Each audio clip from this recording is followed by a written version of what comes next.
Red breaking news చూస్తున్నాం. CM Revanth Reddy PCC chief Mahesh Kumar Goud నిన్న సాయంత్రం ఢిల్లీకి వెళ్లారు. వరద నష్టంపై నివేదిక ఇచ్చి ఆర్థిక సాయం అందజేయాలని కేంద్రాన్ని కోరేందుకు ఆయన ఢిల్లీకి వెళ్లినట్లు సీఎంఓ వర్గాలు తెలిపాయి. నేడు మధ్యాహ్నం అమిత్ షాను సీఎం రేవంత్ రెడ్డి కలవనున్నారు. రాష్ట్రంలో అలాగే వర్షాలు వరదల వల్ల జరిగినటువంటి నష్టంపై ఆయనకు నివేదిక అందజేసి తగినంత ఆర్థిక సాయం అందజేయాలని విజ్ఞప్తి చేయనున్నారు. ఆ తర్వాత ప్రధాని మోదీని సీఎం రేవంత్ రెడ్డి కలిసే అవకాశం ఉంది.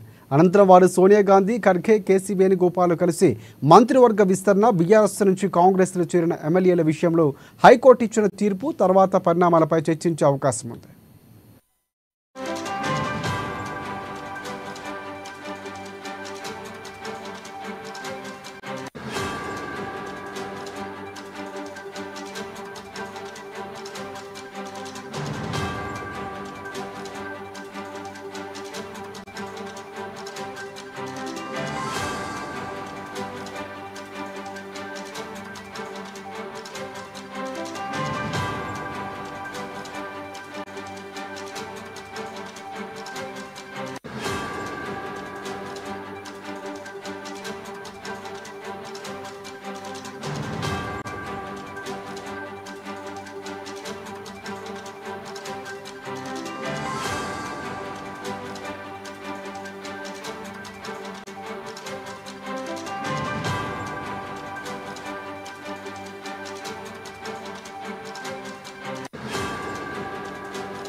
Right. CM Revanth Reddy PCC chief Mahesh Kumar Goud నిన్న సాయంత్రం ఢిల్లీకి వెళ్లారు. వరద నష్టంపై నివేదిక ఇచ్చి ఆర్థిక సాయం అందజేయాలని కేంద్రాన్ని కోరేందుకు ఆయన ఢిల్లీకి వెళ్లినట్లు సీఎంఓ వర్గాలు తెలిపాయి. నేడు మధ్యాహ్నం అమిత్ షాను సీఎం రేవంత్ రెడ్డి కలవబోతున్నారు. రాష్ట్రంలో వర్షాలు వరదల వల్ల జరిగిన నష్టంపై ఆయనకు నివేదిక అందజేసి తగినంత ఆర్థిక సాయం కోరే అవకాశం ఉంది. అలాగే ఆ తర్వాత ప్రధాని మోదీని సీఎం రేవంత్ రెడ్డి కలిసే అవకాశం ఉంది. అనంతరం వారు సోనియా గాంధీ, ఖర్గే, కేసీ వేణుగోపాల్ కలిసి మంత్రివర్గ విస్తరణ, బీఆర్ఎస్ నుంచి కాంగ్రెస్లోకి చేరిన ఎమ్మెల్యేల విషయంలో హైకోర్టు ఇచ్చిన తీర్పు తర్వాతి పరిణామాలపై చర్చించే అవకాశం ఉంది. ఇక ఇదే అంశానికి సంబంధించి మరిన్ని అప్డేట్స్ అందించేందుకు మా editor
right. CM Revanth Reddy PCC chief Mahesh Kumar Goud నిన్న సాయంత్రం ఢిల్లీకి వెళ్లారు. వరద నష్టంపై నివేదిక ఇచ్చి ఆర్థిక సాయం అందజేయాలని కేంద్రాన్ని కోరేందుకు ఢిల్లీ వెళ్ళినట్లు తెలుస్తోంది. ఇక దీనికి సంబంధించి పూర్తి అప్డేట్స్ అందించేందుకు మా ప్రతినిధి రాంబాబు మనకి లైవ్లో సిద్ధంగా ఉన్నారు. లైన్లో చెప్పండి రాంబాబు.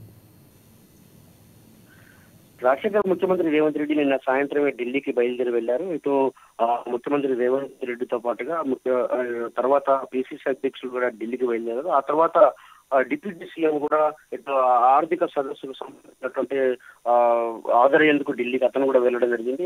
నిన్ననైతే ముఖ్యమంత్రి రేవంత్ రెడ్డి ప్రధానంగా ఈ రోజు కేంద్ర ఇటు హోంశాఖ మంత్రి అమిత్ షాను కలిసి అదేవిధంగా ఇటు ఏఐసిసి పెద్దలను కూడా కలిసేందుకైతే ఢిల్లీకి బయలుదేరి వెళ్లారు. శంషాబాద్ ఎయిర్పోర్ట్ నుండి ఢిల్లీకి చేరుకున్నటువంటి రేవంత్ రెడ్డి ఈ రోజు అయితే బిజీగా ఢిల్లీలో గడిపేటువంటి అవకాశం ఉంది. ముఖ్యంగా ఇటు రాష్ట్రంలో కనివిని ఎరగని రీతిలో భారీ వర్షం చోటు చేసుకున్నటువంటి నేపథ్యంలో ఈ యొక్క అనేక ప్రాంతాల్లో ముఖ్యంగా 11 జిల్లాలు తీవ్రమైనటువంటి వరద ప్రభావంతో ఇబ్బందులు పడ్డటువంటి పరిస్థితిని మనం చూసాం. ఈ 11 జిల్లాల్లో కూడా భారీ స్థాయిలో నష్టం జరిగింది. ముఖ్యంగా 3 జిల్లాల్లో అయితే తీవ్ర నష్టం జరిగినటువంటి పరిస్థితి. ఖమ్మం, ఇటు మహబూబాబాద్, సూర్యాపేట జిల్లాల్లో అయితే తీవ్రమైనటువంటి నష్టం జరిగింది. ఇటు పశు సంపద కానీ లేకపోతే ఇటు పంటలు కానీ తీవ్రంగా నష్టపోయిన జనం అంటే సమూహాలు కూడా వికలమైనటువంటి పరిస్థితిని మనం చూసాం. ఇల్లు కూలినటువంటి పరిస్థితిని చూసాం. అదేవిధంగా 30 మంది వరకు కూడా చనిపోయినటువంటి నేపథ్యంలో రాష్ట్ర ప్రభుత్వానికి చేయూతనివ్వాలని చెప్పేసి, రాష్ట్ర ప్రభుత్వాన్ని ఆదుకోవాలని చెప్పేసి కేంద్రాన్ని కలిసేందుకైతే ముఖ్యమంత్రి రేవంత్ రెడ్డి ఢిల్లీలో ఈరోజు మధ్యాహ్నం హోంశాఖ మంత్రి అమిత్ షాను కలుస్తా ఉన్నారు.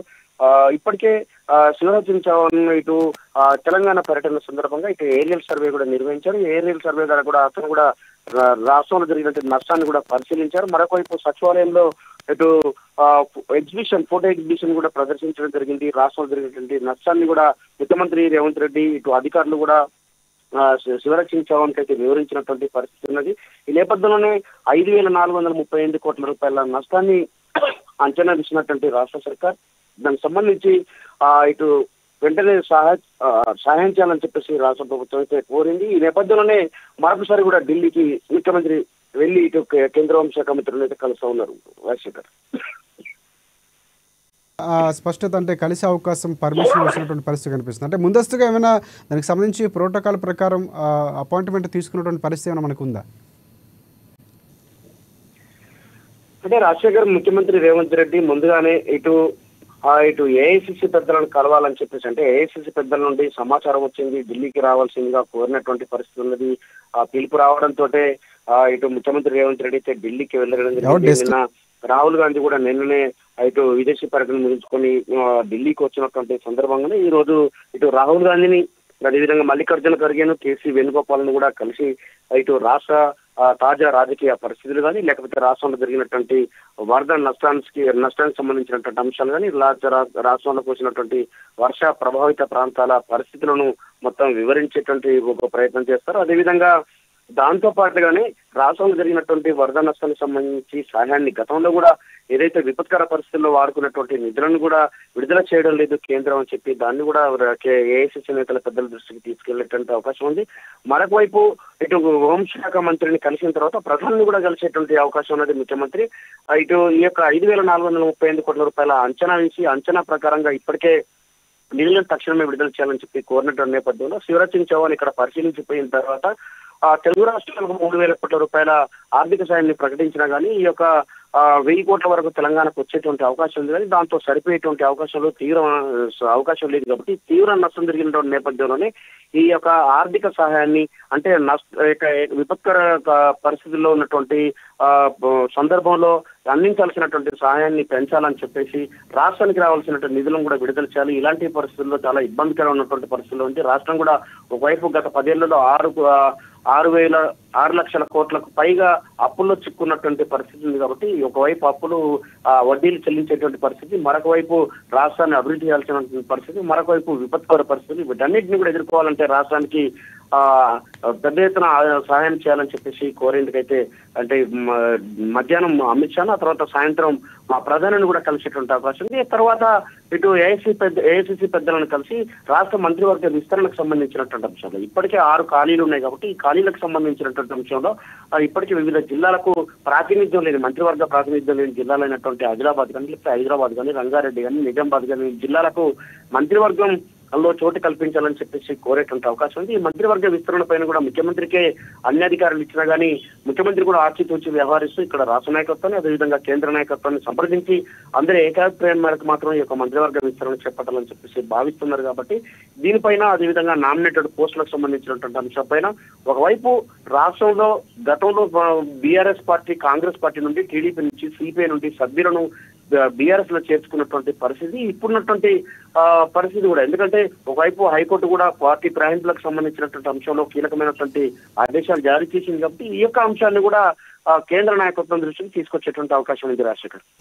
రైట్ మీరు మాట్లాడినట్టు పూర్తిగా చూసుకుంటే అంటే ముందు నుంచి కూడా పార్టీ ఫిరాయింపులకు సంబంధించి చర్చ జరుగుతుంది. హైకోర్టు 4 వారాల గడువు ఇచ్చింది. దానికి సంబంధించి పూర్తిగా స్పీకర్కే అధికారం ఉంటుంది కాబట్టి స్పీకర్కి దానికి సంబంధించినటువంటి వివరణ ఇవ్వకపోతే తర్వాత స్టే ఉంటుందని కూడా కోర్టు చెప్పినటువంటి పరిస్థితి కనిపిస్తుంది. సో ఈ అంశం అనేది ప్రధానంగా చర్చించే అవకాశాలు ఎక్కువగా ఉన్నట్లు మనకు తెలుస్తుంది. ఒకవేళ ఎలాంటి సజెషన్ ఇచ్చే అవకాశాలు కనిపిస్తున్నాయి అంటే దాదాపుగా పూర్తిగా ఉన్నటువంటి సమాచారం దాన్ని కొనసాగింపుగా ఉండే అవకాశం ఉంటుంది తప్ప ఎలాంటి చర్యలు ఉండబోవు, ఉప ఎన్నిక రాబోదు అన్నటువంటి సంకేతాలు వస్తాయి. కానీ కేటీఆర్ విమర్శిస్తున్నటువంటి పరిస్థితి. సో ఈ అంశంపై ప్రధానంగా ఎలాంటి అంశాలు తీసుకెళ్లే అవకాశం ఉందంటారు?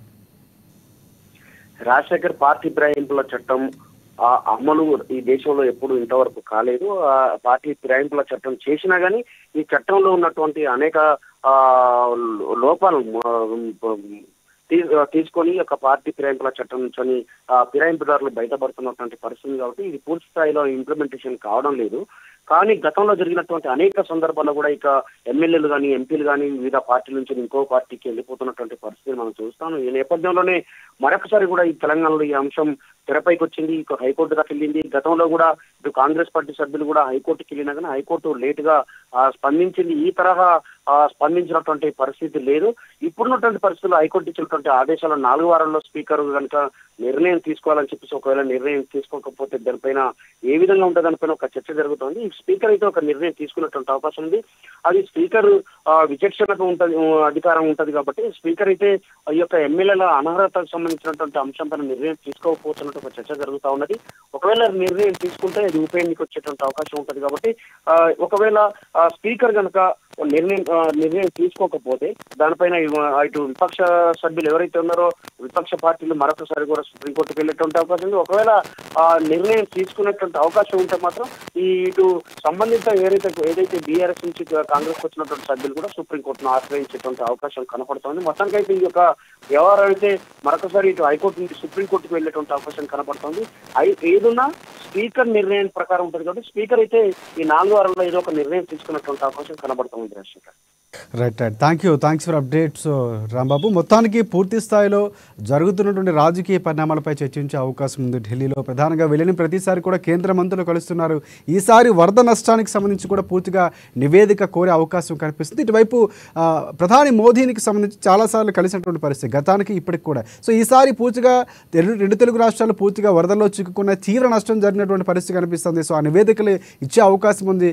కేంద్ర బృందం కూడా పర్యటించింది. ఈ నేపథ్యంలో ఎలాంటి వివరాలు ఇవ్వబోతున్నారు, ఎంతవరకు సాయం చేయబోతున్నటువంటి అంశం అయితే ఇటువైపు ముందు నుంచి కూడా అంటే మొన్న టీపీసీసీ పదవి ప్రకటించారు. అంత ముందు వరకు ఢిల్లీ వెళ్ళొచ్చిన ప్రతిసారి కూడా ప్రకటించబోతున్నటువంటి ఊహాగానాల నేపథ్యంలో మొన్న వినాయక చవితికి పూర్తి స్థాయిలో టీపీసీసీ పదవి, సో ఇప్పుడు నామినేటెడ్ పదవులు అలాగే ఉన్నటువంటి క్యాబినెట్ విస్తరణ కూడా జరిగే అవకాశం అయితే మాత్రం స్పష్టంగా కనిపిస్తుంది కాంగ్రెస్ పార్టీ వర్గాల నుంచి అందుతున్నటువంటి సమాచారం. ఎందుకంటే ఇన్నిసార్లు నుంచి ఒక లెక్క ఇప్పుడు వెళ్ళిన తర్వాత పూర్తిగా టీపీసీసీ పదవి ఎప్పుడైతే వచ్చిందో సో ఇవన్నీ కూడా వరుసగా అనౌన్స్ చేయబోతున్న కాంగ్రెస్ పార్టీ అన్నటువంటి ఆసక్తి అయితే మాత్రం ఇప్పుడు కాంగ్రెస్ పార్టీ కార్యకర్తల్లో ఉన్నటువంటి నాయకులు ఉన్నటువంటి పరిస్థితి కనిపిస్తుంది.